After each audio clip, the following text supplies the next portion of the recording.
Nike has representatives in all the locker rooms to make sure that they can wipe the players' asses when they need. Yeah. They're owned by Nike. And that toilet paper has the Nike swoosh on it. I'm pretty sure it just is a Nike swoosh. Oh, yeah. It's a Nike swoosh. I think that's how they wipe it. Swoosh. There's so much talk about Oregon all the time. The biggest offensive lineman's in there. He looks back and he's just do it. He's just grilling grumpies on the back porch. This is 100%. 45, 50, 45, 40, 35, 30. He's gonna go. Holy cow. Big Red Junkies. Day by day, he gets better and better. We get better and better. Give me JPP.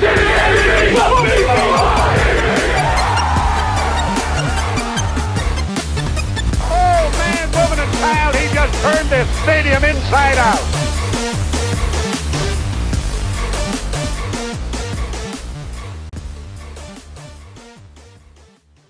We are talking Big Ten football wraparound tonight. We're looking at the Big Ten and everybody else in it. We already kind of know what Nebraska's got going on. We're going to be previewing them over the next couple of weeks. But we're going to be talking Big Ten tonight, going through every team, starting with the most exciting teams and going down from there. To kick it off, we're going to go with Purdue. Now we're going with the win total, projected win totals by Vegas, starting from the bottom, headed on up. We're essentially going shittiest to best. Yes, as most people do these things. But specifically, we're talking more just what we feel about each team and how we're projecting what they're going to look like, just based on the fact that some of them are going to suck, and everybody I think knows Ohio State's going to wind up in the Natty. So we'll get there when we get there.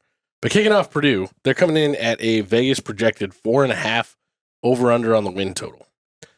Me personally, I am not expecting anything out of them. They had a decent defense last year.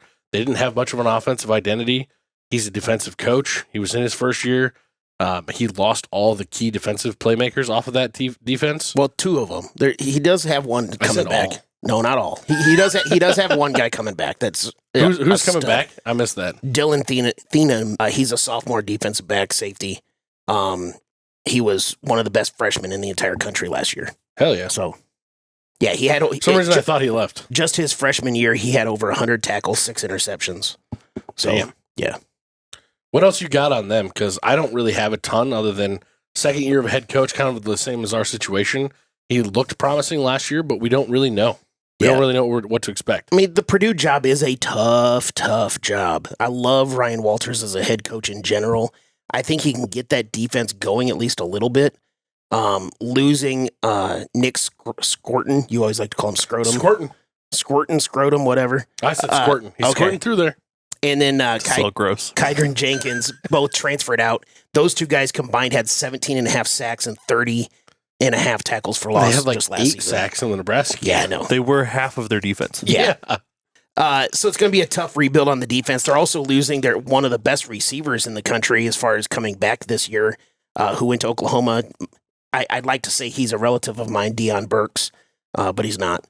But losing him is going to suck really bad. They added a really good running back from Illinois, Reggie Love. Hudson Card, their quarterback, who transferred in last year. Apparently, he's gained about 20 pounds to try to be able to stay healthy through the rigors of this season. We'll see. They only have 4 returning starters on the offense, and 3 of them are on the offensive line. Jesus Christ. So they're replacing a shit ton. And they're doing all of this after finishing outside of the top 100, both in offense and defense last year. Yeah. I love. It's just going to be a struggle for I them. love their running back, Maccabee. He had a great game. Receiver situation is just going to be rough. At 4.5 wins, the schedule doesn't help the rebuild at all, especially getting Notre Dame, Oregon State, and Nebraska in 3 of the first 4 games. Yeah. Heading in, well, you're leaving out Wisconsin's coming right after Nebraska. Well, I'm just in the 3 of the first 4 games, and you got to go from there. Yeah. Yeah, they're getting a rough stretch right up front. They very well could be headed to Illinois. I mean, God, it really just like Illinois is their one little downer, and then they're right back at it with Oregon. And after that, it gets rough. Then they have a week off with Northwestern, and then Ohio State, Penn State, finishing out with Michigan State and Indiana. Yeah, they're just taking it in the shorts all year long. It's going to be, I mean, looking at the schedule, the road to 4.5, like getting over 4.5 looks tough to me. You got tough, Indiana State, you got maybe Illinois, you got maybe Northwestern, and which both of those teams are expected to do better than that. Yeah, and maybe Indiana or Michigan State. But I expect both Indiana and Michigan State to be better this year, especially the way Indiana has worked in the portal. I'm taking the under on this because I just don't see it here. I mean, we'll get to Indiana and Michigan State in a little bit, but I think the biggest thing about Indiana and Michigan State specifically is they get them in the last 2 games of the season. And I think by then I think Michigan State and Indiana will have a lot of things figured out.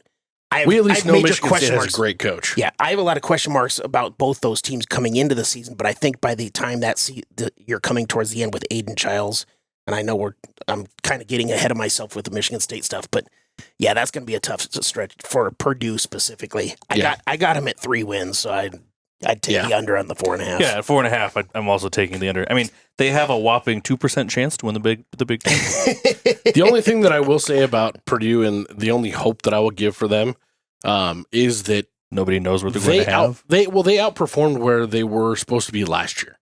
Kind of like Nebraska was. Everybody kind of expected Nebraska to have a typical rule first year and it be an absolute implosion. It wasn't, and we saw the same thing with Purdue. Because Jeff Brom raided the cupboards when he left. Mm-hmm. He took all the good players with him, and he got in there, and he did a good job. He did a good job bringing in some talent last year. But like I said, their defense, they lost the key components, or all but one. I just don't see a road to 5 wins there for them. Yeah, their returning production on defense is 46%, which ranks 110th in the country. And before we move on at all, I'm just going to say this right now. I feel like almost every single team in the Big Ten got better this year. Almost every single team across the board. The Big Ten is strong, top to bottom.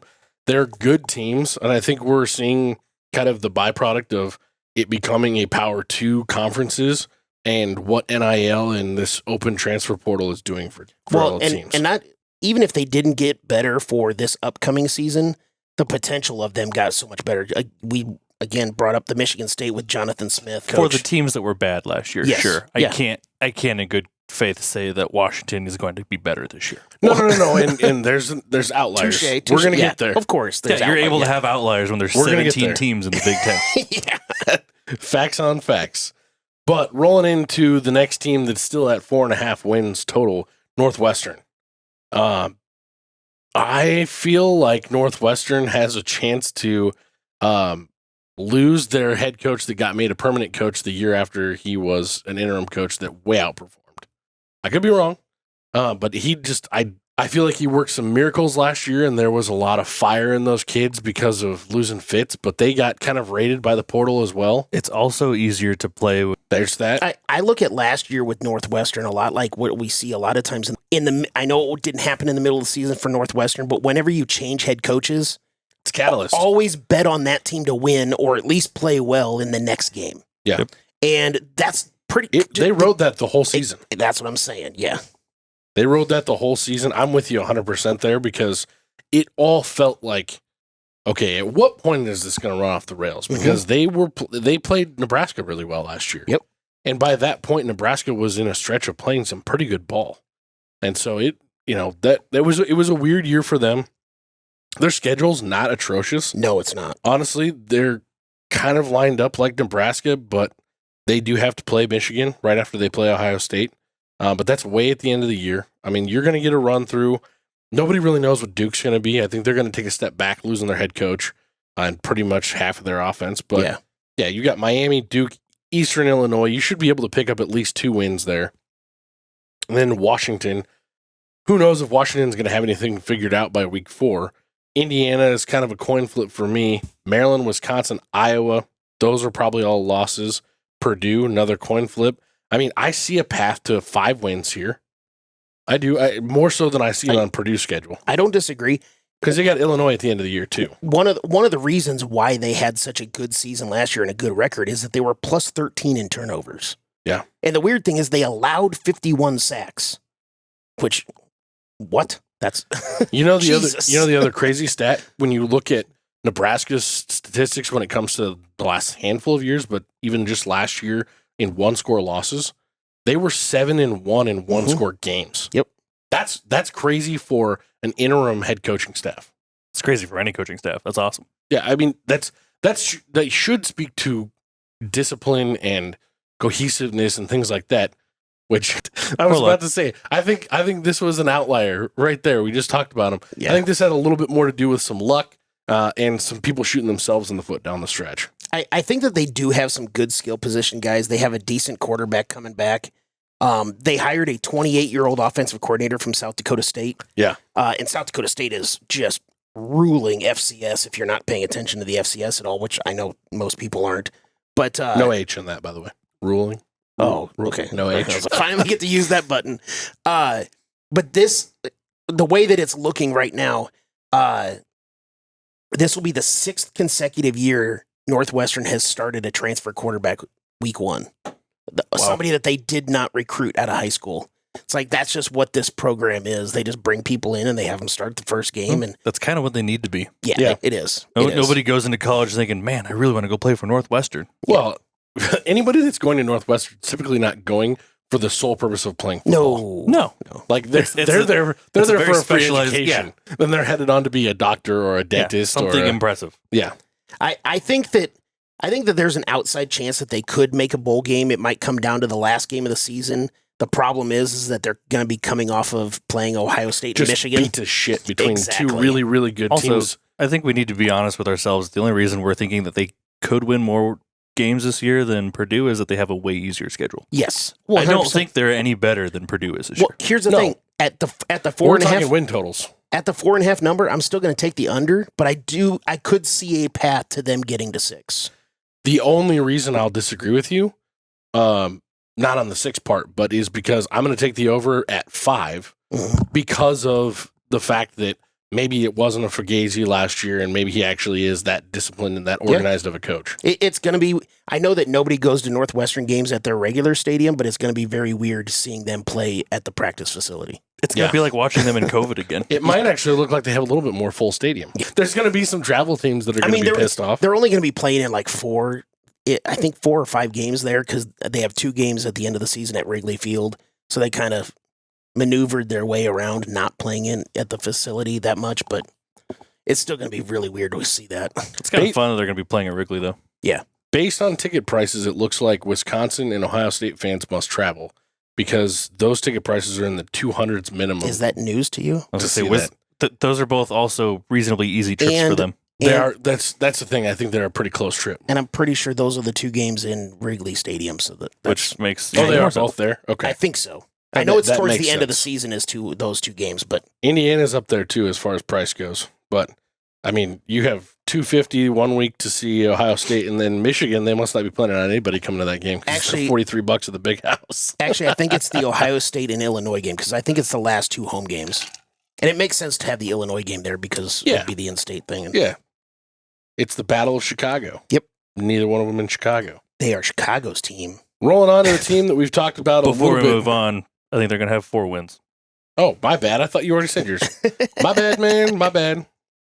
I'm with you on that, though. I'm taking the over, but you guys are both on the under. They're going to suck either way. Rolling on to Michigan State. We've already kind of talked a little bit about this. Of all the head coaches in new to the Big Ten this year, I think I like him the most. As far as future, I think he reminds me a lot of Bill Belichick. He's got that kind of quirkiness that almost like maybe he's on the spectrum autistically, but seems like a genius. The guy's gonna have it there. I don't think he's gonna have it there this season. Or next season. I know I kind of already started talking about it. I love Aiden Childs. He's probably the most talented quarterback in the Big Ten. How that will translate, I don't know, but specifically just speaking of his ability and stuff like that, he's probably the most talented quarterback in the Big Ten. How he can translate into the Big Ten and with the athletes that Michigan State has or doesn't have is going to be a big question mark. I don't know. I think that he could be better. again, we kind of talked about this with the Purdue. I think Michigan State can get better as the season goes on. But, man, that schedule with the middle part of their schedule, if they can just play September and November, Yeah. they might be okay. September 28th to October 26th, the only easy week in there is their bye. Yep. Because they're Ohio rolling. State, Oregon, Iowa, Michigan. It's Four in a row. Just rough. Yeah. But I mean, they wind their season. They start their season up and wind it down. Yep. Pretty simply. Florida Atlantic, Prairie View A&M, and Boston College sandwich around Maryland. I mean, Maryland's a loss for them there. But you got 4 wins right there. At least you should be. BC might be a little bit of a. They're going to game. need that time to get these new. They have 23 new transfers in this Yeah. year. Oh yeah. Majority on the offense. The good news on those, though, the majority of those transfers, at least like 16 of them, came from Oregon State. No, Where they only had 3 from Oregon State. what? Yeah. I thought I saw there was a Yeah, boatload of them that came over The from Oregon quarterback, the State. tight end, and the center. Oh, I thought they had a bunch of them that came over. They're going to have a lot of fresh Washington faces had a that they bunch need to come get over together. from Arizona with Jed That might Fish. be what I was thinking of. My bad. Yeah, Washington had like 16 to 20 from Arizona. Yeah, they might have a little bit of a Colorado situation on their hands then. Yeah. But either way, I mean, you're gonna. I'm counting that Maryland game as a loss.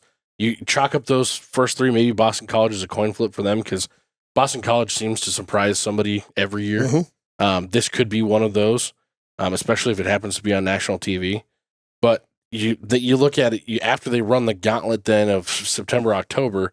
You've got Indiana, Illinois, Purdue, and Rutgers. Rutgers I'm counting as a loss. Indiana I'm probably counting as a loss, but Illinois and Purdue, that's a coin flip for me. Yeah. So I see a road to 5. I don't see a road to 5.5 or 6. I mean, and Michigan State's line is an even 5. So Yeah, push money on this. You're just going to pay a vig. I would say push to the under.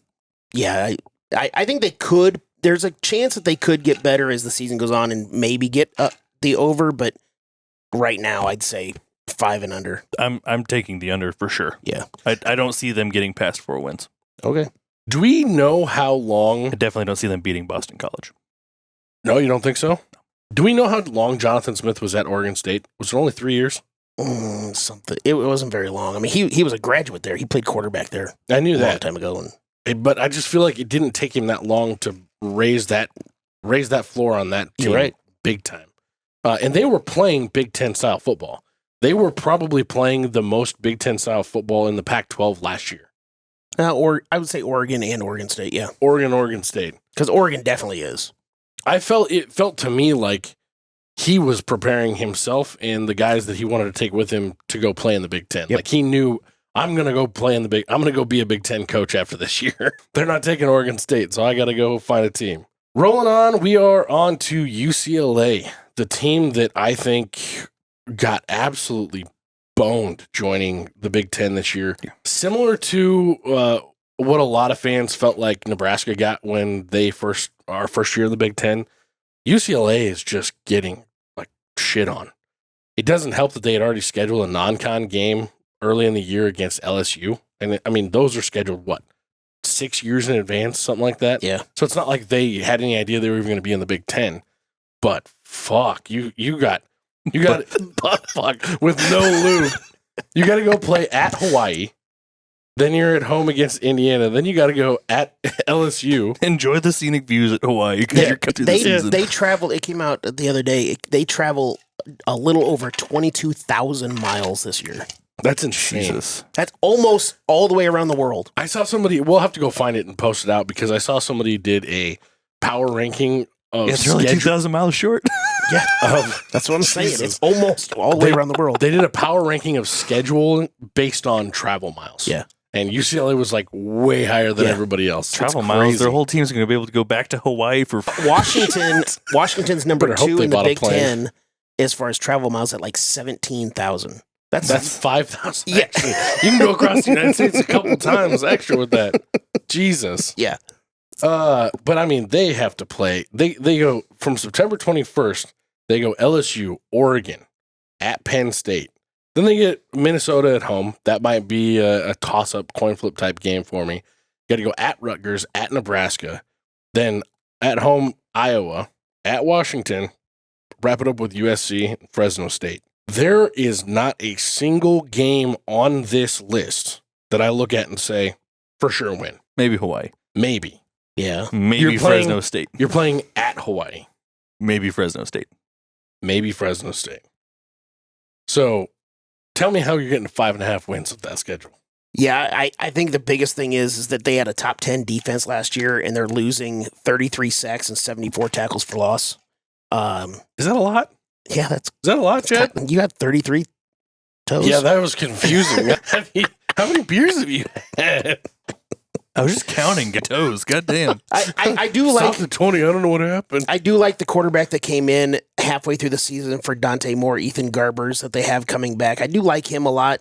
I think that they can play well. I'm not a big fan of their head coach. I think he's kind of, out of his Nobody Sneeze, knows but- about him. yeah.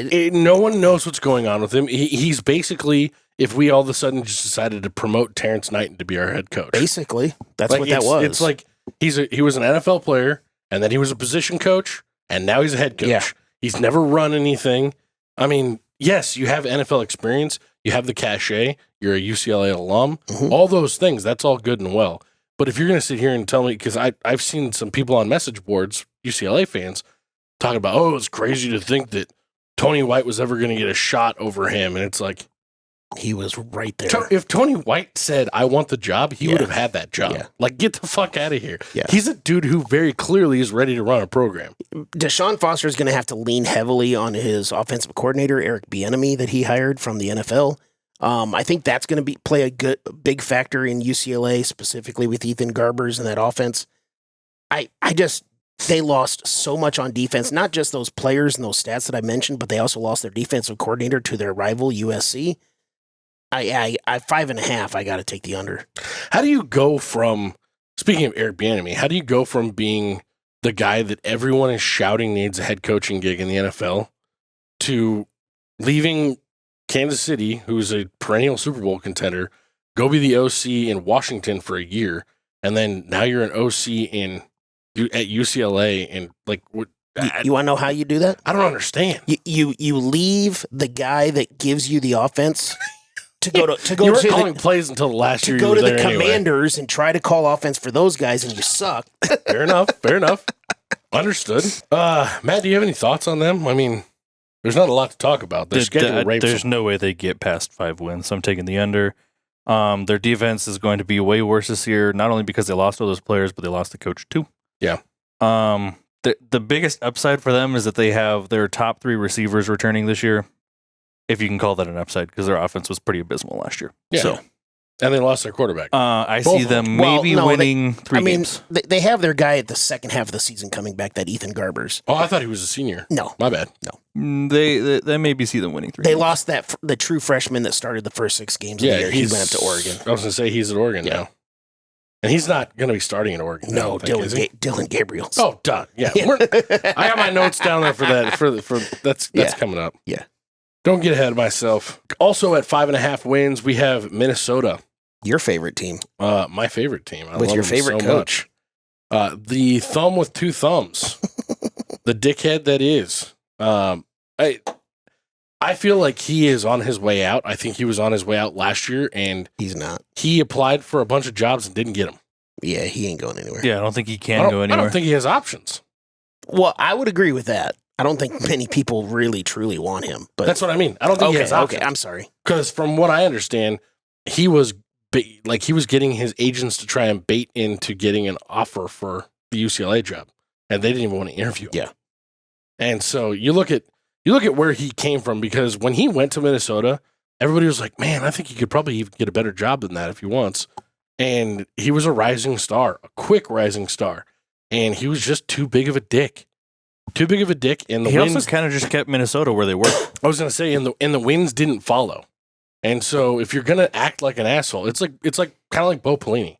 If you're not gonna get us over the hump, we're not gonna continue putting up with you being a dick, Mhm. and no one's gonna keep looking at you like you're some sort of genius when you can't make this program that you like. The best thing that he did was build offensive lines, and even that started to fall off. Mhm.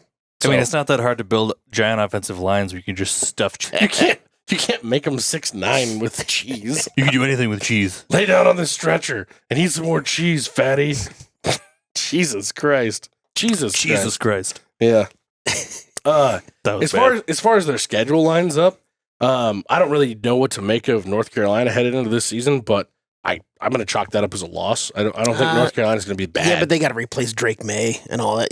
I don't know. That's fine. I think that's going to be a tough game, either on both sides. That's fine. It's in Minnesota, isn't it? It's also a good Thursday night game on Fox. Yeah. Like, that's going to be a fun game to watch. In Minnesota, I'll have it on. It's it's going to be the only thing on, so yeah. It'll be worth watching. But I'm chalking that up as a loss. Rhode Island, Nevada, cool, give it to them. But then you got to play Iowa, Michigan, USC, UCLA, Maryland. Cool, Illinois, coin flip. Rutgers, loss. Versus Penn State, Wisconsin. I just don't see it. I mean, I've got them at 3, maybe with the UCLA, maybe 4 wins. I don't see them getting over that 5.5 number at all. I'm going under hardcore. Last year, they had a very, very schedule outside of the Penn State Michigan game, of course. They have a very exciting running back, Darius Taylor, who actually led the conference in rushing yards through the first month of the season, and then he battled injuries the rest of the year. So, I mean, Minnesota has shown that if they have a quality running back, they will use the absolute shit out of them. And they will just control the clock, control the ball, and they'll win games. That's what they've been doing when they win games. See, that's the thing, and that's why I feel like they're gonna really struggle with becoming anything but one-dimensional this year. Possibly. Because their biggest asset is their running game, and their biggest weakness is their passing game. They don't have anybody coming back in their receiving room. They have some transfers in. Their best one from New Hampshire. Mm-hmm. I mean, they're going to be one-dimensional as hell. And against teams in the Big Ten, they can just load the box and you're going to be fucked. Yeah, they lost 3 of their top 5 pass catchers, including their big-time tight end, Devin Spain. The leader, There's going to be some no-names that have to step up in order for them to not just run the ball 90% of the time. But their leader, Daniel Jackson, is back. So if he can pick up the rest of the team and stuff like that, who knows? I mean, he got 34% of the passing targets last year. And with an actual passing quarterback, with Max Brosman, the transfer that you mentioned from New Hampshire, who knows? I mean, he played at New Hampshire. Nobody never knows. played a real college football game. Exactly. I think that if they can stay healthy, who knows? I've got them at 5 wins. So, I mean, I guess we'll see. You're taking Where's your 5th win coming from? Well, I don't have their schedule completely up, but that's all good. I didn't want to throw you for a curve like No, that. that's I just look at their schedule and I just don't see it. like I said, if they can stay healthy, I see the possibilities. I think that they're actually kind of good on defense. They have a 4-year starting returner at cornerback, Justin Wally. He's a stud, but he struggles to stay healthy. Again, like I said, if he can, and they have 3 of the 4 defensive linemen return. So, I think that they can be strong if they stay healthy. Well, maybe there's something to that because their odds to win the Big Ten are slightly better than Michigan State, Indiana, and Illinois.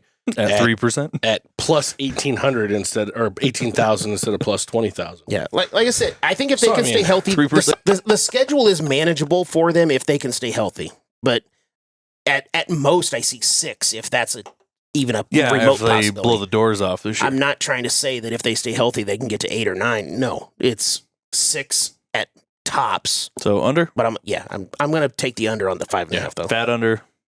Oh, I'm under. I already said that. I like I said, I'm a 3 or 4 win. I can't see 5 on their schedule. I just can't. Other teams are going to have to be worse than I think they're going to be. Speaking of, that might be Indiana. Kurt Cignetti, no one knows what he's going to do with a real program. And I'm not calling Indiana a real program, but they are a B1G program as opposed to what conference was he in before? James Madison. Yeah. That's not a conference. I was answering a different question than what you asked. What team was he the coach of and what conference? They're in the Sun Belt. Sun Belt, right. Okay. It's sunny there. Whatever the fuck that means. I don't know what to make of him, and from what I understand on his staff, he didn't bring any other Power 5 experience. He brought all guys from small time schools. He brought his defensive coordinator and offensive coordinator from James Madison. But I mean the rest of his staff he filled out with young rising up and comers from all Sun Belt style schools. So kind of to be fair, isn't that kind of what Matt Rule did when he came here? I mean, yeah, he brought Satterfield from South Carolina, but it was filled with a lot of guys that didn't have really a whole lot of full-time assistant coach experience. I mean, I suppose you're not wrong. I mean, yeah, yes and no. Because I mean, you have almost all of them had experience at least 1 year in the NFL, which it was still on his staff, so that's not saying a ton. But they were working with the NFL guys, which does speak volumes. But you have some of them weren't actually the position coach. They were the assistant to the position coach. That's fair. But I mean, you had. I'm not disagreeing with you. I'm just trying I'm just trying to think through it with you because you have Raiola, who was obviously at least had 2 years, one year of experience. Yeah. At Nebraska already, but then you've got Coop, who had experience. You have Dvorak, which I believe he was just an assistant to the position coach at Baylor, though he was. No, he wasn't. I don't think he was at Baylor. Oh, my bad. I don't know. This is a different conversation for a different time, but that might be a decent point. Who knows? And if he's, I just brought it up because it doesn't necessarily mean that's a bad thing. Because if you can coach, you can coach. That's fair. I just feel like you have to have some semblance of a steady voice that has some experience. When you don't have anybody on your staff that has any Big Ten experience, any Power 5 experience, not at all. You don't have any. No, none of your coordinators do. Because if you think about it, like Tony White, he was only at Syracuse, but he was in the ACC. Yeah, he'd been around. He'd been established. You have Satterfield, who had been with you at Baylor and then was at South Carolina. Like, he was established. He'd been around. He'd played big boy ball. There's nobody on that staff that's played big boy ball. And like you said, maybe he'll surprise the shit out of people. They did really well in the portal. They got a great portal class put together. 30 plus players. But a lot but the ratings on a lot of those guys, the grade outs are like, he put together a solid 15 class. of their projected starters are transfers in. Yeah. And he brought 13 from James Madison. And again, you can say James Madison, who cares? James Madison was really fucking good last year. Yes. No matter who they were, what their schedule, they were really good. They were fun to watch too.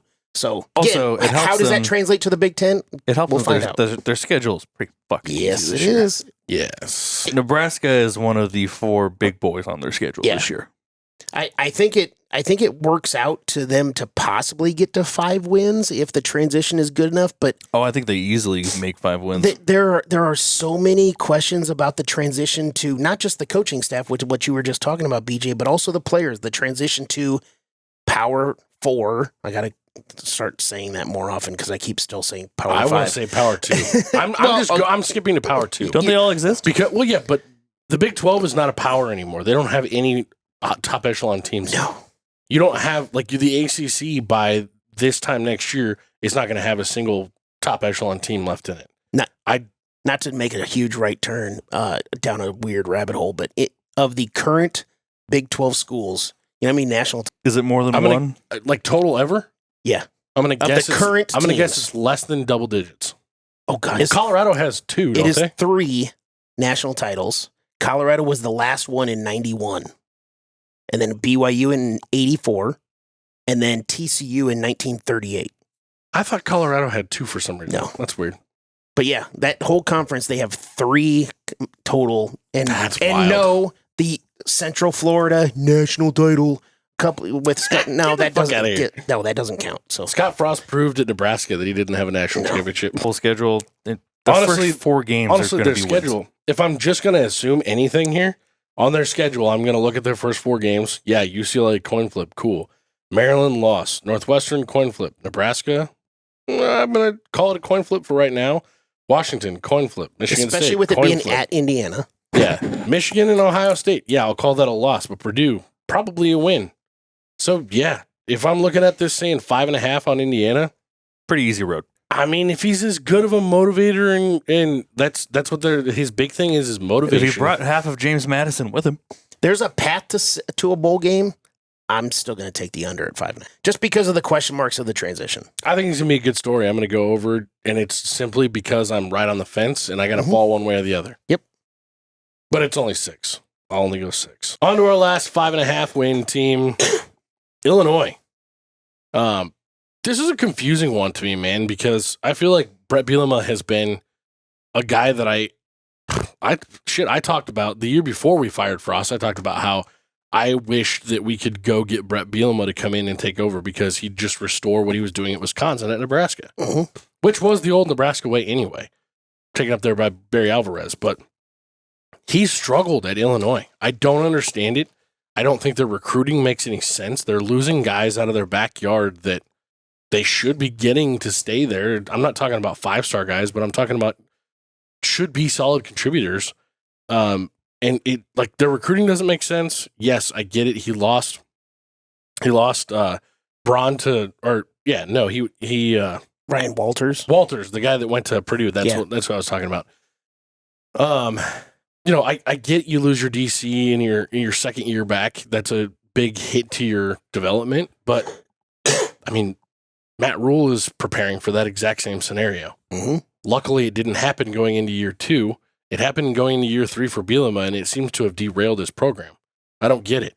They're going to be worse this year than they were last year, and last year was a backslide that I figured they'd recover from. At 5.5 wins, I mean, you look at what they've got working on their schedule. They have to play Kansas in week 2. Yeah. Now, 5 years ago, everybody would just walk right through Eastern Illinois, Kansas, Central Michigan. Kansas in week 2. Fantastic. When they booked that, I guarantee they thought that was going to be a lay down Larry game.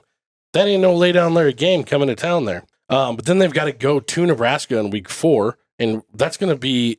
I mean, that was a bloodbath last year, and we didn't even know who our quarterback was going into that game. Mm-hmm. But then you've got a run of Penn State sandwiched with Michigan around Purdue. So cool, you get a week off with Purdue. I think that should be a winnable game. But Michigan, then Oregon, then it's Minnesota at home, Michigan State at home, Rutgers, Northwestern.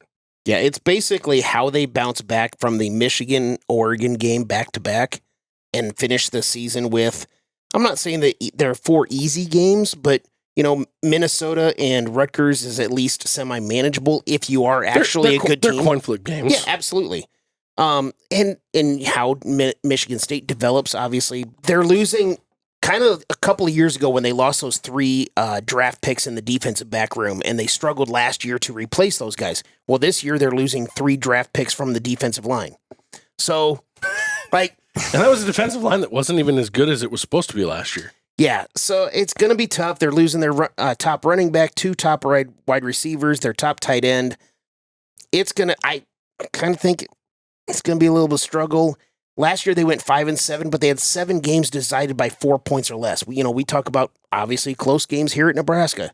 Sometimes those flip the other way the next season. We'll see if that happens. In those 7 games they went 4-3 that were a 4-point or less games. Yeah. But they bounce back from those games. I think it's going to be tough.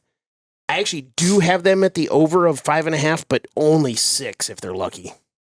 I'm curious where you find the 5.5. Where you find the 6 wins there. Because I'm looking at it, and like I said, I'll call a coin flip game for you. Minnesota and Michigan State, Northwestern. But Rutgers is a loss there. So even if you come out of that with 2 of 4, you're still looking at losses to Michigan, Oregon, Penn State, Nebraska. You got Central Michigan and Eastern Illinois. Coin flip on Purdue. I mean, I guess maybe 5 wins is kind of my ceiling for them on this, because I just don't think. I think you're offsetting every other week other than the Michigan Oregon back to back. I certainly wouldn't bet this. You're going wrong. I'm saying they can get. I think that they can get to 6 if things bounce their way. Do they get any big transfers this year?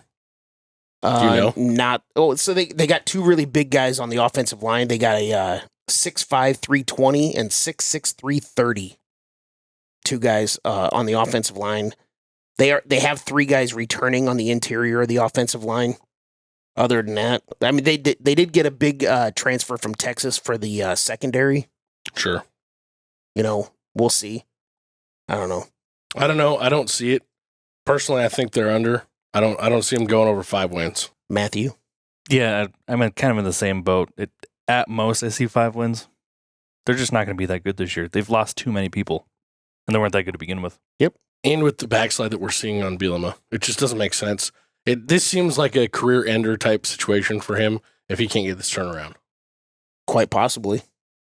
Or he goes to, a MAC school after this or something like that. What a downfall. Yeah. From what he was doing at Wisconsin to shitting the bed so badly at Arkansas. Mm-hmm. God damn it. Arkansas is a program on the rise now since he left. But we're on the way up. No, they're not. They're going to fire their coach this year. Man's going to be. Yeah, maybe so. Maybe so. But on the way up, we're at Rutgers heading into the 6.5 range here. Rutgers is that team that everybody's kind of talking about as might make a little bit of noise this year. Guilty. I've seen some people throw some stuff out there that they think that they're going to be a bugaboo for us this year in that first 7 games. Guilty. If we're going to lose one of those first 7 games, it's going to be either Colorado or Rutgers. I'll give you that, but I don't think it's going to be. So when I look at their schedule lines up pretty damn easy. That's one way to put it. I mean, Howard, Akron, Virginia Tech. Don't know. I haven't really looked into Virginia Tech at all this year. Virginia Tech's going to be pretty good. That's going to be a tough game. And that's at Virginia Tech, which is tough to play at, regardless of whether or not they're good or not. It is. And then you got Washington, which that Virginia Tech game is going to be a good gauge as to what Rutgers will truly be for the season. Well, I think they're going to be a stout defense, but they couldn't do anything on offense last year. I don't think that's going to change much. Well, they're getting rid of their quarterback, so they're going to be better in that aspect. Well, hopefully. But, Washington, Nebraska, I think that those are kind of coin flip games for me there. Wisconsin, I have them losing. UCLA, that's probably a win for them. It's at home. You got to go to you have to go to USC. That's no good. And Minnesota, coin flip. Maryland, loss. Illinois and Michigan State, another coin flip situation. The way that I'm looking at this, and I see Rutgers, you talk about Nebraska and Rutgers as being kind of in a similar boat this year in the Big Ten, but odds makers have Rutgers at a plus 12,000 and Nebraska at a plus 5,500 when it comes to winning the Big Ten. And this is with an easier schedule for Rutgers. So to me, odds makers and the over-unders are shifting Rutgers down a little bit. I'm going to roll with them. I see them hitting their over on this, getting to 7, maybe even 8, but it's just because of a simply dead-ass easy schedule. Who did they have to pay to avoid the top 4 teams in the Big Ten this year? Not just top 4, top 5, because Iowa was ranked top 5. Oh, you know what? You're right. And they don't play Iowa either. Yep. Yeah, the toughest team on their schedule, arguably, is USC or Virginia Tech. Who was number 6 in the preseason thing. So, the toughest team that they play, according to the preseason rankings, is USC. Or Nebraska. Yeah. I mean, so it's kind of funny, another stat for you. Of the teams since 2013 that have 2 power conferences, there are only 2 teams, and this is excluding the 4 teams that joined the Big 12 last year, the Houston, Cincinnati, UCF, and BYU, because it's only been 1 year. There have only been 2 teams that have never had a winning conference record. One is Rutgers, the other is Maryland. Jesus. Mainly it's because they play on the Big Ten West, or the Maryland Big Ten didn't East. Get one recently? No, because they're always terrible in the month of November. And they were in the East. So they always play Shit. Minnesota or Michigan, Ohio State, and Penn State. So that's 3 guaranteed losses every single year. They might get a break this year. I have Rutgers as a very good team. 6.5, I think if I would put all of my fucking money on the over on 6.5, I've got them at possibly 10 wins. I don't know that they're going to get there. That's some crazy talk, man. I don't know that if they beat Virginia Tech, I would say that's a more of a likelihood. But I've got them at 8 or 9 more than likely. 6.5, I think, is way too little. They have the leading running back in the conference last year, as far as yards go. Last year, Kyle Menangi. And they bringing in Ethan Kaliakmanis, the quarterback from Minnesota. Greek rifle. Who wasn't very good, but he's more like the Greek shot put spudster. Well, I also don't think that what Minnesota wants to run, specifically with PJ Fleck, fits Ethan Kaliakmanis. Sure. Now, the offensive coordinator from Minnesota, Kirk Shiraka, is leaving Minnesota to go to Rutgers. So his offense is going to follow him? But I put that more on PJ Fleck wanting a certain style of offense rather than Kirk Shiraka not calling an offense that he wants. I think Kirk Shiraka is a very good offensive coordinator. I think he's going to call a different offense than what Minnesota technically wants to run. So at least Kaliakmanis is going to know the offense. Again, I like Rutgers. I think that they're going to win at least 8 games this year. I like Schiano. Oh, I don't Schiano. Like Rutgers. I don't see it. I see 6 wins here. The fact that they don't have those 3 guaranteed losses in the Big Ten East anymore, because again, they don't play those top 5 teams. I think that they're actually going to have a very good record this year. That's fine. I'm not with you. I'm on 6. I'm under. Oh, I'm taking the over easy. I think Throwing some between eggs on it. I think they have 6 wins if you book in their season with 8 games. I literally wrote on here, easiest over ever. Maybe. Wow. I'm gonna be the outlier here and go under. I just don't see it.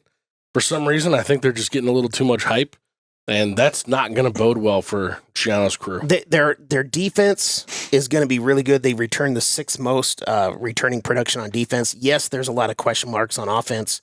Are they still chopping the wood? Oh, well, it's Gianno. Of course they. Kind of like the Badgers or the Beavers or the Badgers. Do Badgers chop wood? Wisconsin is at 7 wins even. See, this is the weird one to me, is you don't usually see win totals on an even to give the option for a push. We have 5 teams actually in the Big Ten slated on evens here. Wisconsin is the next one up on our list, and I think the Wisconsin that we saw in our game that made everybody think Nebraska was right there with Wisconsin in their rebuild, I don't think that was accurate. I personally think Wisconsin is better than that. I think we were catching them first game back with some of their guys that had been injured for half the season, and that they are actually a little bit ahead of where we are as far as the rebuild goes. They did well in the portal. They did well recruiting. But when it comes to their win total and it being an even 7, I think that has a lot to do with the schedule. You look at this, they're playing Alabama at home in week 3. Mm-hmm. And a lot of people thought losing Nick Saban, that might make that game a game. No. I don't think Kalen DeBoer is missing a step down there in Alabama. No. He actually might go play and win a natty in his first year down there. Well, I mean, you could say he might technically miss a step if he goes 10-2, but that's because of the That's standard. missing a step by Alabama standards. Exactly, It's like Solich taking over from Osborne. Yeah. But I mean, you look at this, and their schedule does get a little bit dicey. They have to play Alabama in week 3. They go to USC right after playing Alabama. That's going to be tough. Mm-hmm. That's going to be tough, that kind of travel the week after getting beat the fuck like that by Alabama. But then they do have a bye week. They get to recover a little bit, come back and play Purdue. They'll get a fight out of Rutgers, but I think that's a win for them. Northwestern's a laydown. But then you've got a span of Penn State, Iowa, Oregon. Catching Nebraska after those 3 games, Yes. I It's think a big benefit for Nebraska. Even though there's a bye built in there, And it's at Nebraska. it's at Nebraska. You're catching them after those 3 games. I think that might be a huge advantage for Nebraska. I'm going to count that as more of a coin flip game, but more of like a 51, 52% chance leaning Nebraska's way, just because I'm optimistic. So I'm looking at this going... You're a homer. And I'm a homer, obviously. Obviously. I don't know if you could tell. I'm not on a Nebraska football podcast or anything like that. But I mean, I don't know what South Dakota is. I know what South Dakota State is. They're not even playing them. There's no state on this. It's just South Dakota. Nope. Western Michigan and South Dakota, cool. We'll call those wins. Purdue, yes. Northwestern, yes. Rutgers, I'm going to say yes, probably too. So you're getting 5 right there. But then you're going to go into just shitville. Good luck. And if you lose 4 in a row heading into November 29th at home against Minnesota, depending on the year Minnesota's had, that might be a trap game loss too. So, I mean, I don't see him getting to 7. I'm taking the under on this. It's a tough schedule. Tyler Van Dyke is the quarterback coming in from Miami. Our Van Dyke guy. Dude, the moment that it was floated that he was going to look at Nebraska, you texted us and you were like, please, for the love of God, no. Nope. But he is a lot like Adrian Martinez, where he had a great freshman year. He was the freshman of the year in the ACC in 2021 for Miami, and he just never got better. Like, Nebraska fans can understand that as far as the Adrian Martinez. I'm not saying he got worse. He just never got better. The wheels fell off. And from 2021, maybe. We said that about Adrian the entire time. I just don't believe it. They also replaced 4 offensive coaches after 1 year under Fickle. So they're completely... They kept their OC though, right? Yeah. So it's like... That's the one advantage I think that they have with Van Dyke coming in, is he's a super dynamic OC. Mm-hmm. How similar is Van Dyke to the likes of the 2 last quarterbacks that they had at North Carolina where their OC came from? How similar is Greg he? May. Yeah. I just I just don't believe in Tyler Van Dyke, and if I can't believe in your quarterback, I'm not specifically 7 wins. I'm not going to take you at 7 wins. So yes, I've got the under. But stylistically, is Van Dyke similar to those guys? No, because he doesn't throw it like Sam Howell and Drake May does. No. Okay. Well, they're fucked. Push. You're going to take the I'm push? taking exactly 7 wins. Gotcha. They have enough easiness on their schedule. You have us as their 7th win? No, I have Minnesota as their 7th win. The big thing is... okay. Guy, us is their 6th win? No. I think their biggest thing is they have 4 guaranteed losses, so they have to, choke away 2 other games to go below 7. I mean... Yeah. That's my thing. I think that at USC game is going to be really tough for them coming off Alabama. Yep. They have a week in there, though. Yeah, you're they right. They have a bye week in there. They'll be fine. They can get down there early and have a... You're right, but you're also going to be getting your team over getting their shit pushed in for a fucking 4-quarter game. Western Michigan, South Dakota, and then 2 losses, Purdue, Rutgers, Northwestern.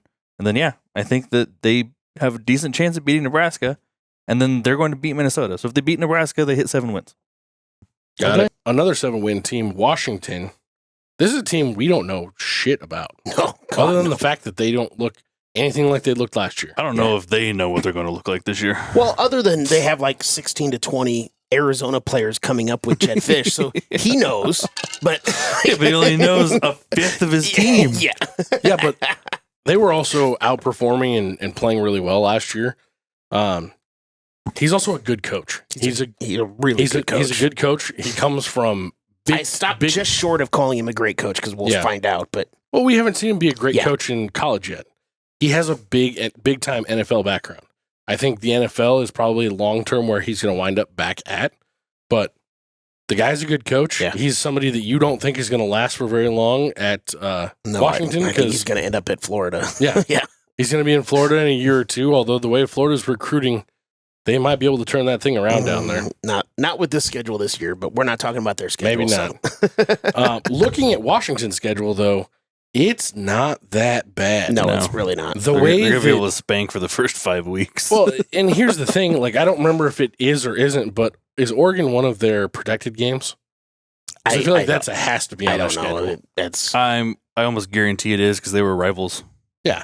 I feel like that almost has to be on there. Travel reasons, it makes sense that they would be one of their guaranteed games.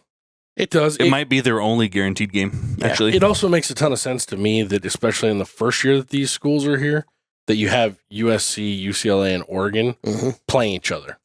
And I hope that continues at least for the first couple years of them being in the Big Ten. That being said, running down their schedule, I mean, I don't even know where the fuck Weber State is. And then you have Eastern Michigan, Washington State. Washington State's going to be terrible this year. They lost everybody good off that team to transfers.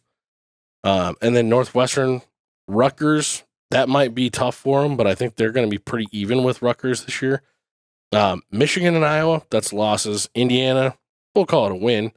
USC, Penn State, UCLA, Oregon, you've only got 1 win in there in my book at UCLA. And so getting to 7 here seems a little bit easier for me than getting to 7 for Wisconsin. So I'm going to hear what you have to say actually first before because I feel like you know more about the transfer situation than I do. Unsure. So they're bringing. I'm on the fence. They're bringing in an experienced. I'm not on the fence at all, but they're bringing in an experienced quarterback from Mississippi State, Will Rogers, who can chuck the ball around like crazy. In that old Mike Leach offense, almost like what Mike Leach used to do, where use the short passing game as your running game type situation. Yeah. I'm not saying that Jed Fish likes to throw the ball like Mike Leach did, because nobody does. But obviously they lose a shit ton at the wide receiver position, but they still have backup that is highly talented. Defense is going to be the big question mark. They do have the son of your favorite guy, Belichick here. They hired Steven Belichick as their defensive coordinator. Oh, no shit. And I don't think offense will be the problem. Defense will be, questionable at highly. I can't see them getting to 7 wins. Yeah. I think that's an easy under. I've actually got them even at 5. Starting out 5-0. I was going to say I've got them at 6. I think they're no. They start out 5-0 and beating Rutgers. They might be able to throw the ball enough to beat Iowa. They got to play at Rutgers. I don't think they're starting 5-0, no, because they got to play Rutgers at Rutgers. Yeah, that's where I am with that. And then you've got Michigan, Iowa, I've got them beating Indiana, losing to USC, Penn State, and Oregon, only with my 6th win at UCLA. I just don't know how you get to 7 wins. Yeah, that's tough. The only way you get to 7 wins is by beating Rutgers, and then when the rails fall off against Michigan and Iowa, I just don't know what you're going to do. Yeah, they didn't retain the biggest thing for me when you look at the Big Ten teams that they actually have to play is the line play. With the exception of UCLA and USC, you're going to have at most or at least the lines on all those teams be good. And so you're going to be looking at this and a Washington team that was one of the best or the best offensive line in the country last year. They were literally rated the best offensive line last year. They lost fucking everyone. They have 0 players coming back on offense. And they lost all the dudes on their D line that were any good. So they're not set up to play in the trenches in the Big Ten. Nope. They're not set up to play, especially when you factor where they have to play at certain times of year with some of these teams. They're luckily getting to play Michigan at home, but you got to go play at Iowa, at Indiana. The end of October, playing at Indiana, you might be playing in fucking snow. I don't see it. This is a 6-win team in my book. They'll be lucky if they get to a bowl game. Long term, if Jed Fish stays there, I like the opportunity there, but in year 1, I don't. Yeah. Okay, you convinced me. I'll take the under. I saw them possibly getting to 7. Did you write the easiest under like you did I with did Rutgers? say easy under. I didn't say the easiest under. I don't know. I did say easy under. Even beating Rutgers, I still don't see. Because Rutgers would get them to 7 with me. Because I don't know. I think they would have a better time with Iowa than they would with Rutgers. Even in conference, I only have them 2-7. Okay. Yeah. Like, it doesn't mean I'm right. I'm just. We're all professionals, and these are professional things that you should definitely put money on professionally. Yeah, absolutely. Professional. That's a rough slate for them coming in. They're definitely second. I haven't seen Oregon's yet. We're not there yet, but they're definitely second so far of the newcomers coming in. I mean, UCLA got bone the hardest so far. And they have the UCLA got bent over and showed the 50 states for sure. Yeah. And they have the second longest travel at 17,000 miles. Yeah. Yeah, they're right behind Wisconsin on the odds to win the Big Ten by 8,000, plus 8,000. Rolling on to our last 7-win even team is Maryland. Maryland's a team that I felt like if Tagovailoa had stayed healthy, fully healthy all year last year, because he played hurt for like 3/4 of the year, if he'd have stayed healthy, I thought that was their one chance, their 1 year to actually do something. And I think now that they've lost him, I don't know who they're replacing him with, but I know that they lost some pretty key people on their offense last year. I don't see them being anything more than they've been, which is barely a bowl eligible team. I already brought them up when we were talking about Rutgers as one of the only 2 teams that has not had a winning. Maryland has had a 4-12 record in the month of November under Mike Loxley. So they always have these great. That's rough. And they go to a bowl game every year, but they always have these great seasons leading up, and then November they just get piss pounded. Well, because they haven't built their team to play in the Big Ten yet. Yeah. So I don't know that this year is really going to be any better as far as the month of November because they have Oregon, Rutgers, Iowa, and Penn State. Yeah. In order for them to get to a bowl game, they have to basically go 6-0 in the first 6 games. Because after that, it gets tough. I mean, they're playing the basketball schools for the first 4 weeks. You got UConn, Michigan State, Virginia, Villanova, which I'm going to be honest, boys, I didn't know Villanova had a football team until about 30 seconds ago when I pulled up the schedule. Yeah. I thought this must be a mistake. I think they could start the season 6-0. Yeah, I think they very well could. After that, I have no idea. I don't know about them beating Indiana. As we talked earlier, it kind of depends on who Indiana is this year. They could start the season 6-0. But I could also see them potentially losing to Indiana and beating Minnesota. Mm-hmm. Well, let's just say you give them 5 in their first half of the schedule. You're not beating USC, I don't think. Are any of us seeing them get to 7? I don't. I mean, if you give them 5 in the first 6, and then let's give them Minnesota, and let's give them a shot at Rutgers. It's at Rutgers. No, it's at Maryland. Oh, you're right. I read that wrong. Give them a shot at Rutgers. I mean, you're still only seeing them at 7, but that's just, I mean. And Michigan State might go out and pop them in the second game of the season. What I have on mine, I said push to under as far as 7. Yeah. I don't see them going above 7. But this is a team I could see getting to 7.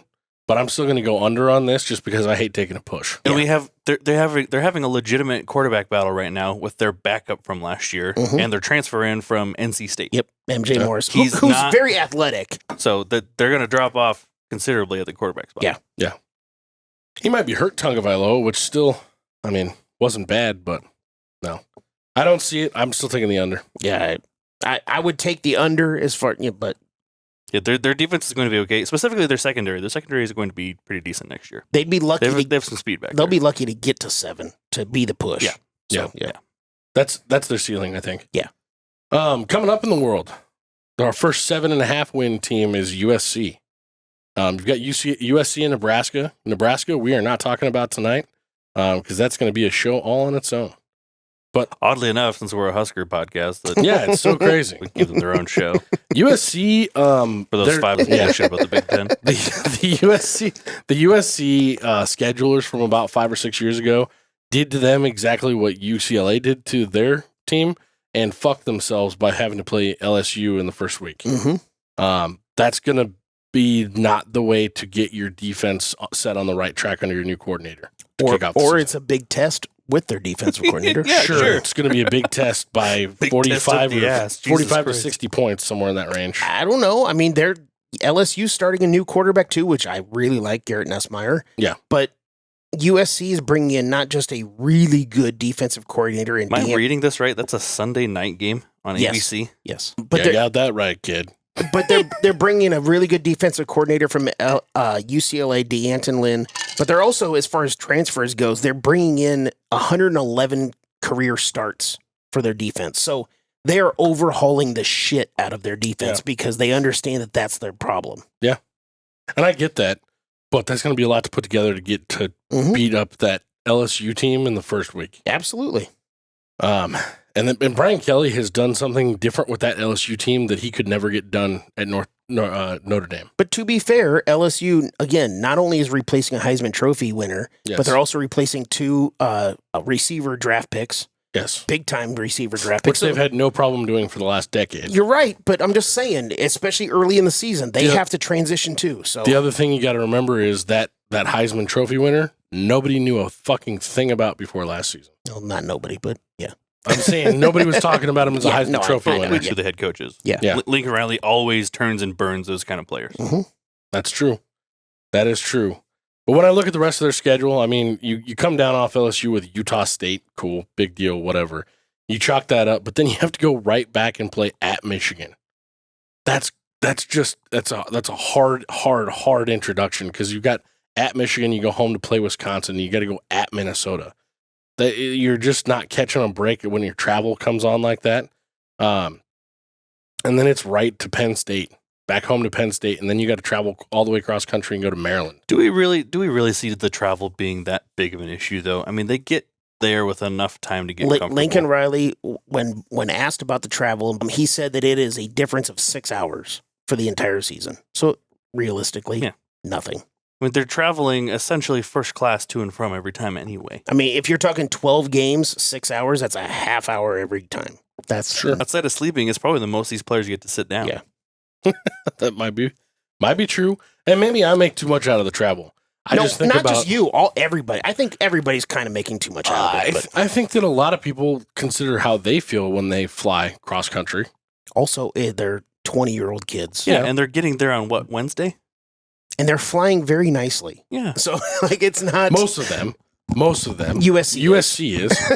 I don't know about UCLA because they they don't have probably fucking is, dick too. for money. Big Ten schools are. Yeah. Yes. You'd hope so.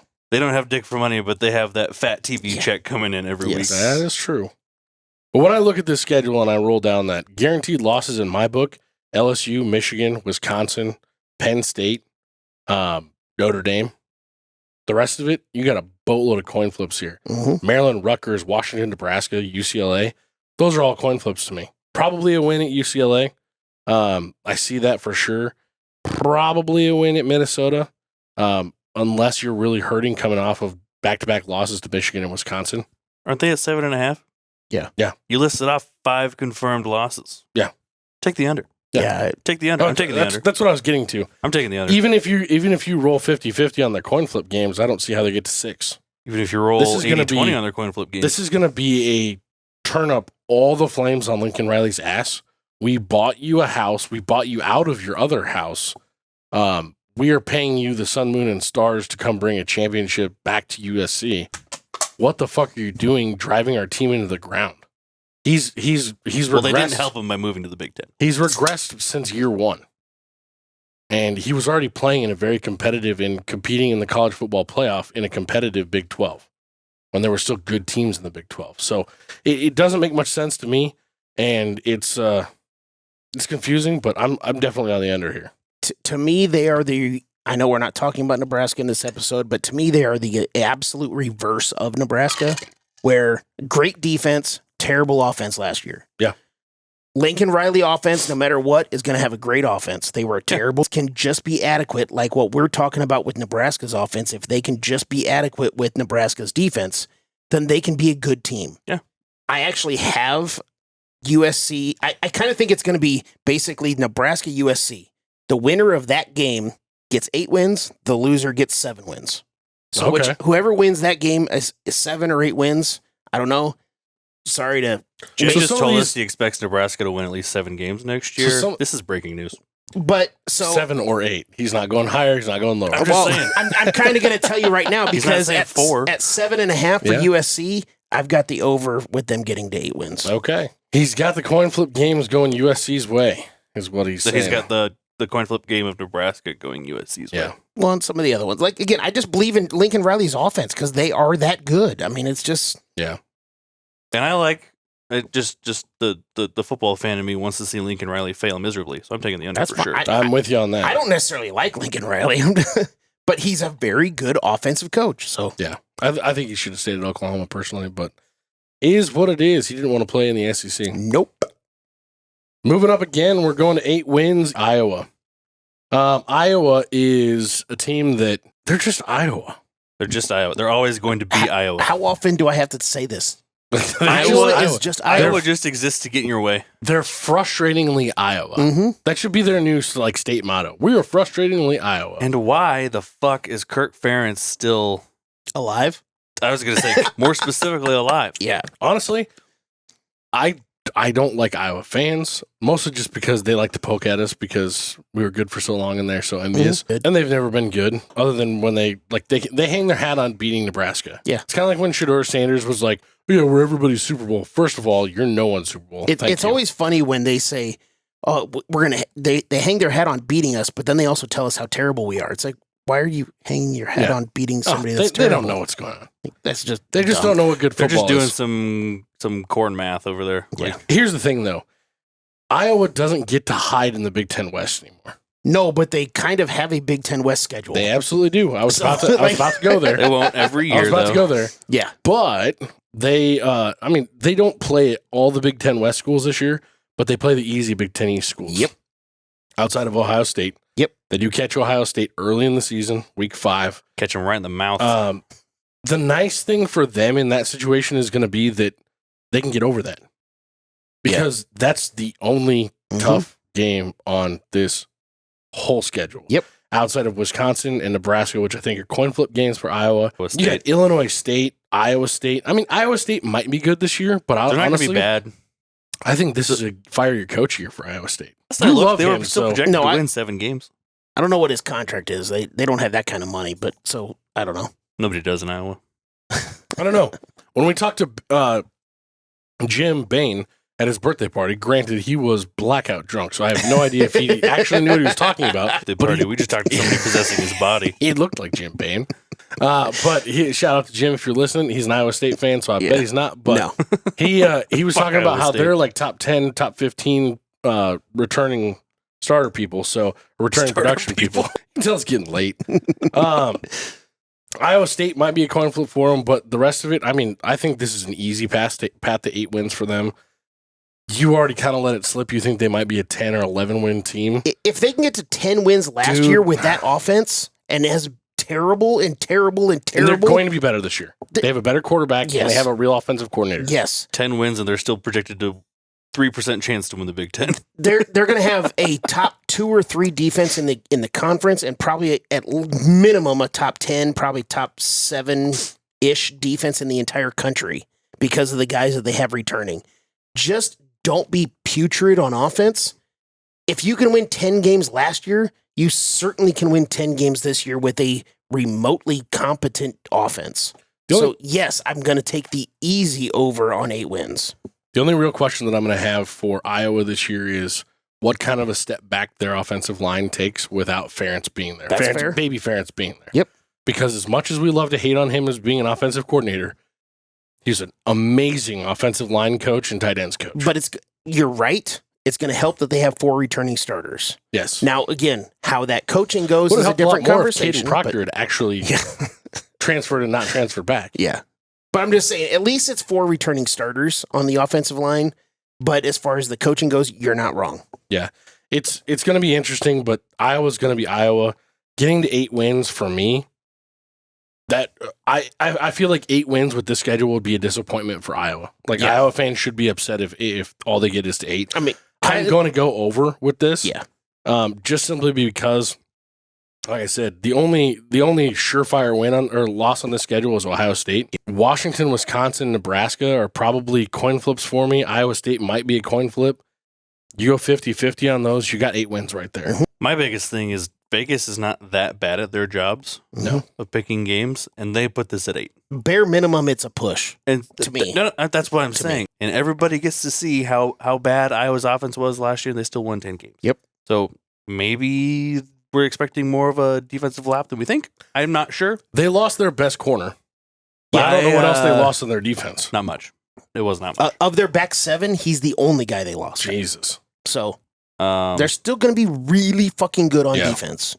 I was shocked when he was called a bust possibility in the draft. Cooper Everybody Virginia? everybody thinks he's just a fast kid that played in a weak division. He's a talented kid. Yeah, I do. I think so too. And he comes out of a professional program. Yeah. My only cause for pause is the fact that Vegas thinks it's going to be so low. Yeah. So Yeah. I don't know. Maybe they lose more coin flips than we think. Like I said, my biggest thing is I'm still taking the over. they were so fucking bad on offense last year, and they still got 10 goddamn wins. They're Iowa. Well, Yeah. Their Frustratingly, schedule was just as easy last year. Yeah. If you go back. Up to 9 wins is Michigan. Michigan's an interesting one this year. A lot of people say, well, Sharon Moore was basically running their offense last year anyway, or running that team last year anyway. He was their head coach technically on the field for, I think, 4 games last year. 4 or 5, one or the other, but because I think it was Ohio State too. But then the other crowd, and this is Michigan fans. Then the other crowd is, well, yeah, but Harbaugh was in his ear the whole time, and even though they said that was illegal and there was no way it could happen, whatever. But I don't think that the job of a head coach is going to be anything strategic on. I mean, obviously he was still calling the offense, but that's something he would have been doing anyway. The job of the head coach isn't anything strategic that Harbaugh would be able to be chirping in his ear every play and talking to him about stuff anyway. Harbaugh wasn't chirping in his ear anyway. I don't think so. But they have a little bit of a tougher road to hoe. It doesn't start off any tougher than meeting Texas in week 2. I think Texas is going to be a vie for a national championship type team this year. Man, does that pain me to say. Personally, I think Texas absolutely horns ups Michigan in week 2. They're going to fuck them up bad, but they get to recover against Arkansas State the next week. And then they have a run. They start out their first 5 games are at home. That's their biggest benefit there. USC and they later on in the season they also get Oregon at home. Yeah. Well, and see, I think they're catching USC early enough in the season that defense is going to be put together enough to go play in Ann Arbor. Yep. So I have that as a win. I have Minnesota as a win. Washington, like we said before, we don't really know who they are, but I don't think they're going to be very good in the trenches. So that's definitely a win. It's also a rematch of the national championship from last year, so it's going to be an interesting one. But it'll at the very least be very televised. Yes. Yeah, it might not be very interesting. But I mean, the other side of it, before I continue going through their schedule, we don't really know what they're going to have outside of an electric running back. That dude's going to, I think he was the best running back on their team last year. No, Blake Corum was one of the best running backs in the entire country. I think he was a compiler. No. I don't think he was that He's good. one of the program's greatest running backs, period. You can't be a compiler in college. You only get the same number of years. And You don't get to be Frank Gore in sort of college because disagree, Frank Gore man. ran the When- ball for when 30 Donovan years. saying he You was can't be a around compiler. forever. It's the same number of years. When Donovan Edwards was given his opportunity, he did not step up. I do not believe in I don't Donovan know. Look, Edwards. their defense is going to be a top 3 defense in the country again this year. Yes. They're not losing that many guys. Oh, easy. Their defense is probably They're going to be number 1 in the replacing country. Yeah. more offensive linemen than they can put on the field. They have Their an top 6 offensive linemen are gone. entirely new offensive line. Yeah. For AJ those who- McCarthy's gone. They're replacing their main running back. Their offense is going to be the biggest question mark. I agree. But I still think that they are a top 5 or 6 team in the Big Ten, period. Well, yeah. 5 or That's- 6. They're a that's- top 4 team in the Big Ten. Yeah. That's it. They're going to have a better. I would say top 5 at least. 'Cause They're, I going, think- top they're going to 5. have a better defense than Iowa's, and most likely a better offense. Mm, And Iowa's number 5. yeah, I think Iowa and Michigan are 4 and 5, depending on That's And their, I think yeah. there's a I think leap they're going to look between very Iowa similar and this Michigan. year. Okay. I think they're going to look very similar this year. There's at least a 1-game leap according to Vegas. But looking at their schedule, I think it's easy to line up. I mean, you have to play at Illinois. That's a win, easy. Michigan State, that's a Civil War rivalry, however you want to put it. They're gonna Michigan win that State's game. not going to be ready for them yet. No. Oregon, I think that's a loss. I think that's an automatic chalk it up, just like Texas, no doubt. But Indiana, win. Northwestern, win. Ohio State, chalk it up as a loss. Yeah, I think Ohio State finally reclaims that. For me, that though, belt. that's only 3 guaranteed losses. That puts them at 9. Yep. With a coin flip against USC. Yep. So they're a 9 at best or under. Yeah. I'm going with 9. I'll take the push on this one, and that's the only one out of those. Yeah, I know you said earlier you don't like doing the push, and I don't either. But I have to in this one. I've got the push to the under. I don't see a situation where they go to the over on 9 wins because, like what you just said, I see those 3 guaranteed losses. I don't see how they can get to double-digit wins. Your team was loaded and also a very deep team. With what they've lost after last year, we will find out truly how deep they actually are. Not to mention all the khaki pants. Jesus. The one thing that might that be I think the is best retort ever. I, True. I derailed you. I'm sorry. No, you're what are you you're good. picking? No, You're you're picking good. the push or the under? Push to the under, yeah. I'm taking push. I'll Okay. take the push. I'm yeah. taking the under because fuck Michigan. Well, there you go. Preach, brother. I will say this though. This is something interesting that I heard earlier on a Michigan podcast as I was getting ready for Why this would one. you listen to a Michigan Just because I want to get a little bit of a fan feel for God. every one of these teams. I Did tried you to grab take it your on all of them. temperature afterwards? Or I did you have massive diarrhea I felt afterwards? like I and all that needed to stuff? go walk it off, but Ugh, gross. the one thing that's interesting, and I went and looked at their actual recruiting after that. By the Something way, that- I'm sorry. I have to ask. Was it the Locked On Michigan podcast? Because No, I've no, listened. That guy's that guy's an idiot. atrocious. He's an idiot. He's an idiot. Anyway. I think Mitch Sherman is going to change the way Locked On is doing a lot of their college stuff. God. They're a pro line. They should stick to that. Ugh. Whatever. Anyway, Um, sorry. That was a weird ass rabbit hole. Big derailment. Get Big back. derailment.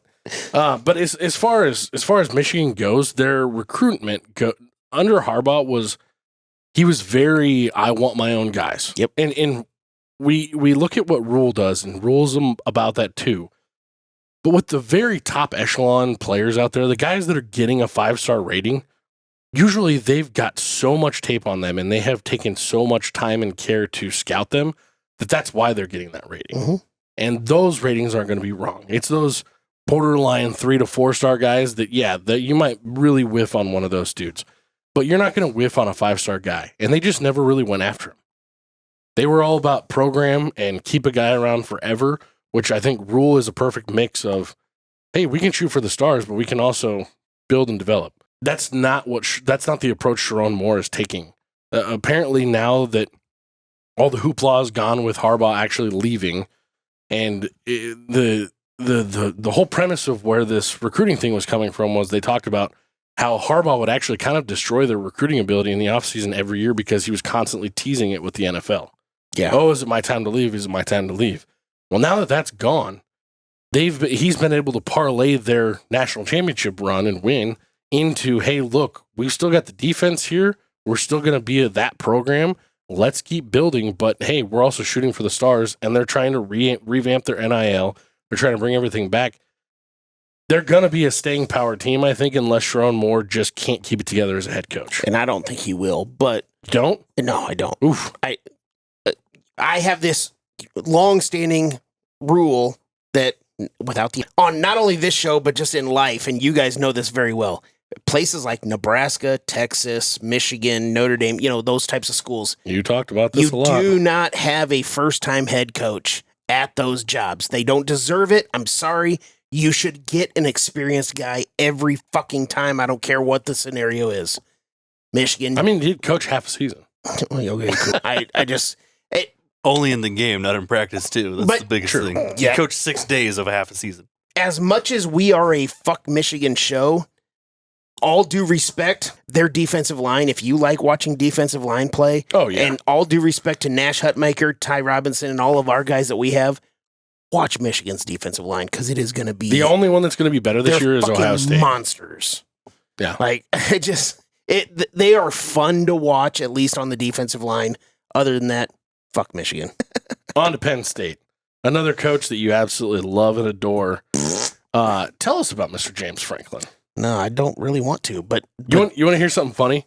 So in a similar bout about recruiting, and this is actually something Damon was talking about this morning, or yesterday morning, one or the other. They were talking about how they were going back through and looking at recruiting analytics, and he's always thought of Franklin the same way you do, as a great recruiter. Mm-hmm. And he said the analytics and their pan out has not, it doesn't work out that way. He actually hasn't been. He's actually been coaching better than they expected because their classes haven't been super high-end recruiting. They just pick their spots and they're landing those high-end guys where they need them, not across the board. So I thought that was an interesting little tidbit, but Penn State at 9.5, you're not a fan of Penn State. You're not a fan of James Franklin's coaching abilities, but they've got a damn good team. I will take so. They have a damn good defense for sure. I texted you guys the other day that I have maybe a surprise pick for you guys. Oh, this is the surprise pick. Okay. I honestly, mainly because they really only have 2 tough games the entire season, and it's Ohio State and USC. And yes, they do have to go to at USC, at Wisconsin, but they're not going to struggle with USC. But they have Ohio State at home. I have Penn State at 12-0 this season. And I almost spit all over my computer. What? They have a very good defense. You have them beating Ohio State. I have them beating Ohio State in the regular season, but I do not think that they can beat them twice, so that I have them losing to Ohio State in the Big Ten title game. Bro. Yeah. No. Yep. No. So as far as the 9.5, I have the easy over. You're high as fuck. I don't see either one of those teams losing and then not playing Oregon in the Big Ten championship game. Yeah, I don't have Oregon in the Big Ten championship You're game. high as fuck, bro. Yeah. There's no way they're beating Ohio State first go at it. Well, Nope. I'll tell you what, they're not going to have a hard time with West Virginia or Bowling Green or Kent State or Illinois or UCLA. I really like their quarterback, Drew Aller. He had 25 touchdowns and only 2 interceptions last year. He's going to have more support this year than he had last year. That's true. That's what I'm saying. Like, and the 2-headed running back monster that they have, they have 3. They did lose 3 offensive linemen, but again, they recruit very well, so they can replace those guys. And you haven't even talked about the fact that they have literally a top 5 defensive line and a top 10 defensive secondary. Because I was getting that's there. That's the thing about, everybody talks about. Disgusting. They have an easy schedule outside of the Ohio State game. They do have an easy schedule. And again, the Ohio State game is at home. I could see them. The Ohio State game is their only real question. I could see them winning that game. I'm not necessarily saying that I'm going to pick them to win. Mention, they play Ohio State well pretty much every year. I could see them winning that game at Penn State. I can't see that. But hey, this is an over-under on 9.5. I got the over. I'm going on the over easy. I'm not worried about that whatsoever. Because I really have Ohio State as the only guaranteed loss. Wisconsin and USC, to me, that's more of a... Like, Wisconsin, I think, is a tier below Penn State. USC, I think, is a tier or 2 below. So the only plus for Wisconsin is that a great coach. It's in Madison. That's the only thing. No, I think Luke Fickell is a great coach. I think he is. I just think he's not doing what he needs to do at Wisconsin. I also think that Wisconsin is a little bit of a look-ahead game for that Ohio State game. So that fair. could be a trap, and you could end up stepping on your dick, and then you roll into Ohio State after losing at Wisconsin, and then you just, like, the wheels fall off. And we see this with James Franklin teams If they trip hard. Yes, they and do. they eat gravel and they come up with no teeth. But one of my No They're other not gonna jobs. trip that hard. one of my other reasons is they're bringing in 2 new coordinators. One a defensive coordinator with Tom Allen, who is the former head coach at Indiana. He is a great defensive coordinator. And then they're also bringing Kansas's offensive coordinator, I Andy did not know that. Koldenecki. What he has been What's his able to last do. name? Yeah, Koldeneck. Kotenicki. Sure. It's provocative. Especially after all this Jaeger, I can't really pronounce that name. Yeah. But Should that- make it better. But it is a great hire because one of the things that they've been talking about all offseason is that they need to have more explosive plays. And Kansas has been all about explosive plays. Bingo. Since day one. Bingo. That's why I like, That's how they beat Texas 3 years ago. as much as I don't like James Franklin in big games specifically, I think his coordinators by themselves can get James Franklin out of his own Dude, is fucking this way. the move? Is this the move? Is this the year? It might be. Because guess what? You don't have to be a great game day coach to be a head coach. You have to be a great CEO yes. all week long to be a great head coach. I think bringing in these 2 coordinators that he brought in is Jed might have Jesus. Jed might have just rattled my brain a little bit on this Penn State year. But ultimately, the big thing is about the over under 9.5. I think the only possible losses are Ohio State and USC. That's only 2. Yeah. I'm still taking the over. I don't think USC is No, a I don't. possible loss. I'm saying chances. I think whatever, it's a higher chance that they drop a trap game at Wisconsin Maybe. than I just don't I'm I just just saying. don't see it. I think it's the Or, over. Bowling Green might just come out and bite it. Yeah, Bowling Green, man.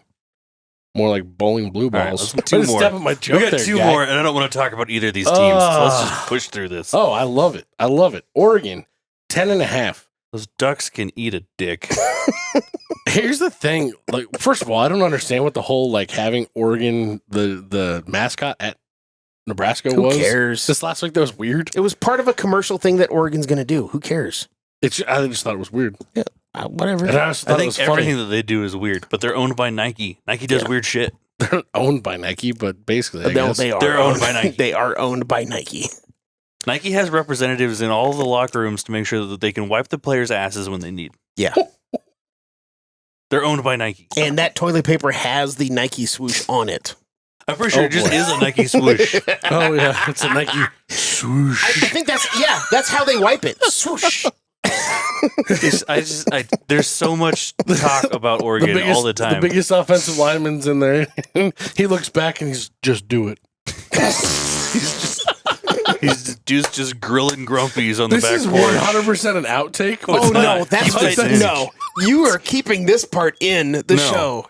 Fuck Oregon. Oh my This is god, the that's best so visual funny. that all of these people will ever have. Swoosh.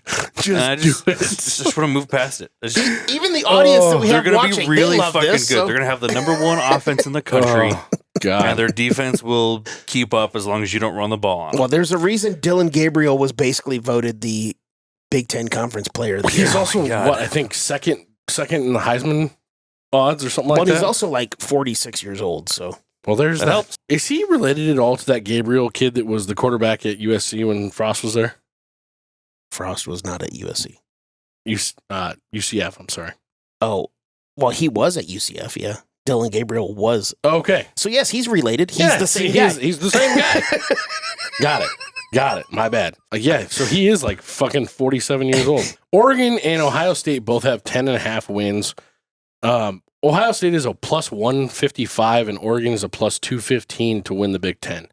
This is going to be a knockdown, drag-out fight that I think is going to come down a lot to their schedule. They got a bit of a welcome to the Big Ten schedule, but not too bad. Not really.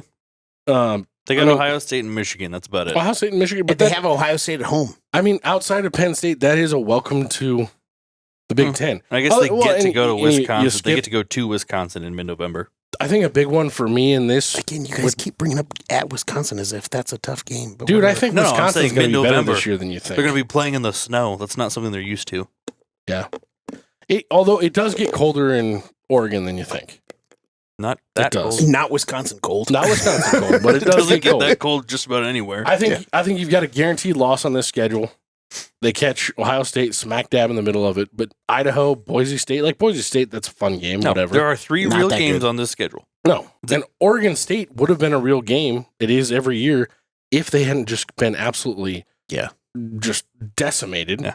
Both like Oregon State got the Pac-12 treatment. There are no more. No. And so you look at that, UCLA is going to be nothing like we've talked about. Michigan State going to be nothing. Purdue, Illinois, Maryland. I'm going to say it now where Washington's going to take a little bit of a absolute piss pounding from Oregon this year because that's kind of a rivalry game. I think Wisconsin, that's a maybe game.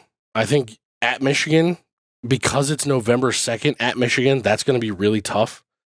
I think the weather's going to play a factor in the Michigan and the Wisconsin games. The story here is whether or not you think Oregon loses to both Ohio State and Michigan. Because if they win one of those games, they hit the over. I agree with you. I think the only surefire loss on the schedule is Ohio State. I don't think that's a surefire loss. No, I think that's a coin toss. Especially being at Oregon, that's a coin toss. Yeah. I just don't. I just don't see think that they could lose to Michigan with Michigan's defense.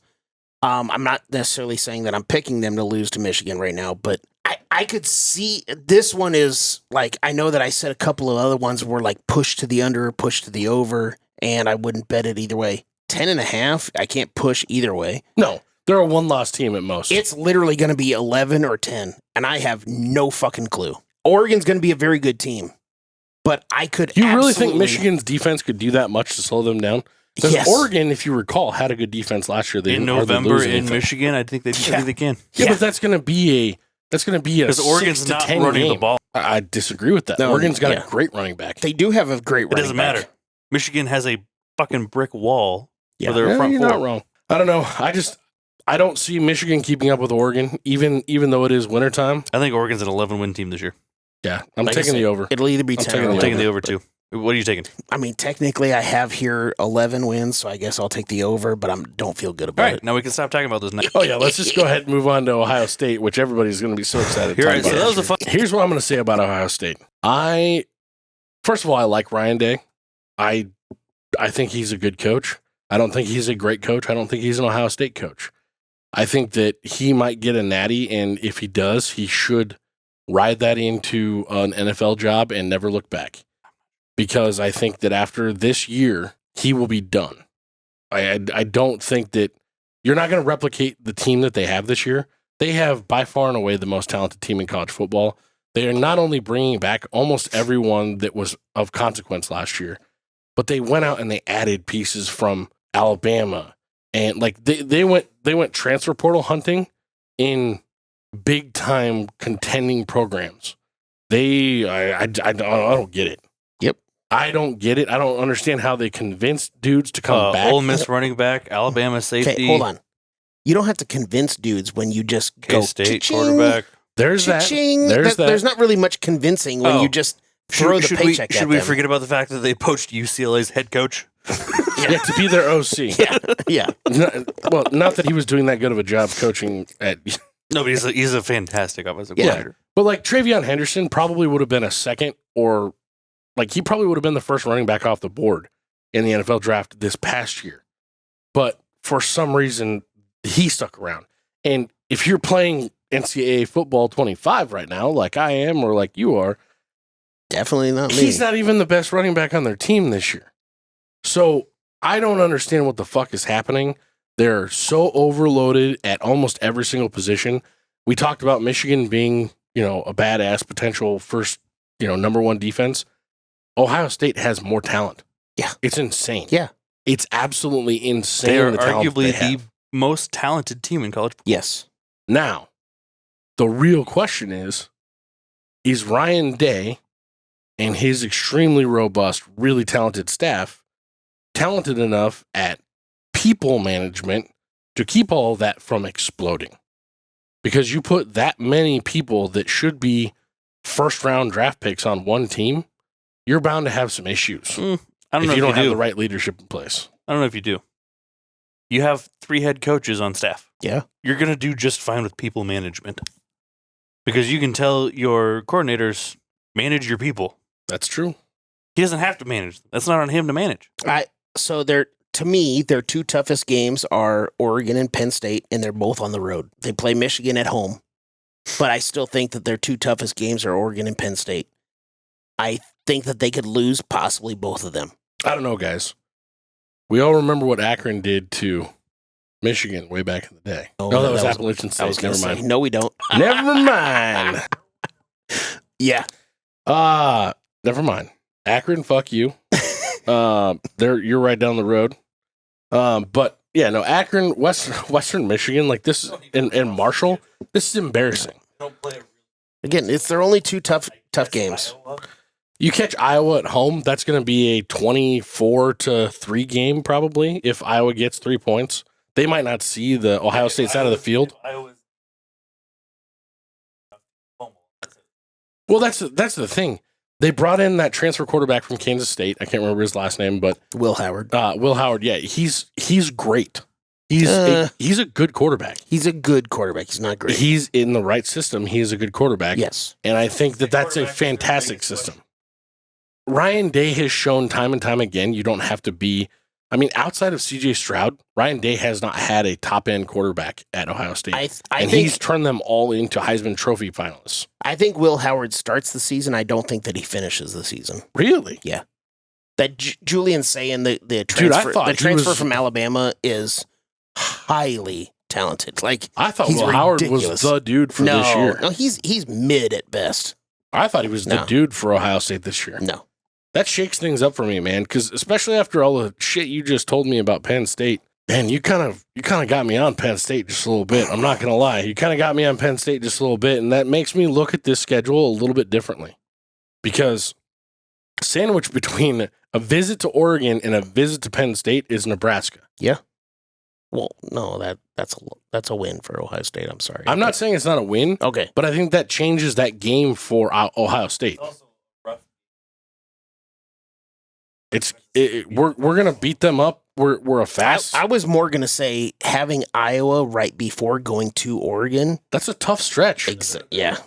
Defensively, that's Yep. Oregon has a good defense too. Yeah. Yeah, that's rough. I don't know about Oregon's defense being top 10, but yeah, it makes me actually a little hopeful for that Nebraska game. Not from a win perspective, but from a not looking like shit perspective.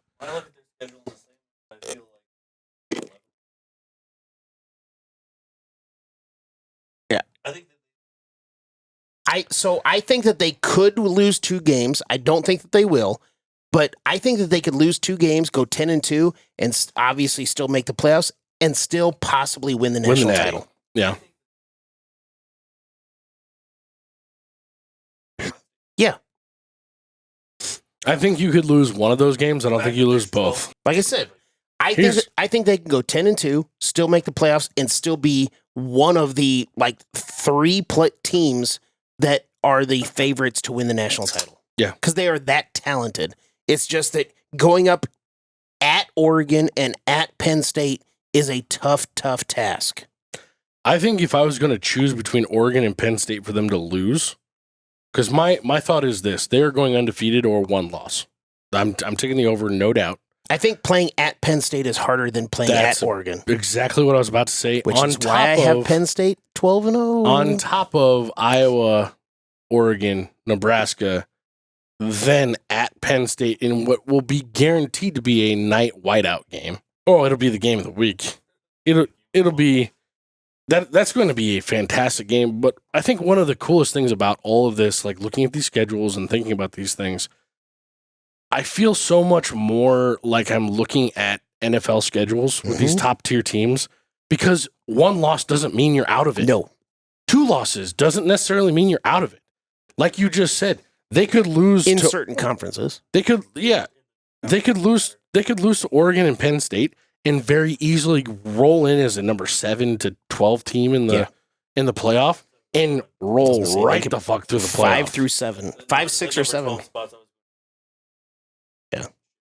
Yeah. Okay, so cool. The second ACC team. So they'll probably wind up playing one of those teams, and it won't fucking matter because they'll beat them by 70 points and no one will care. Yeah.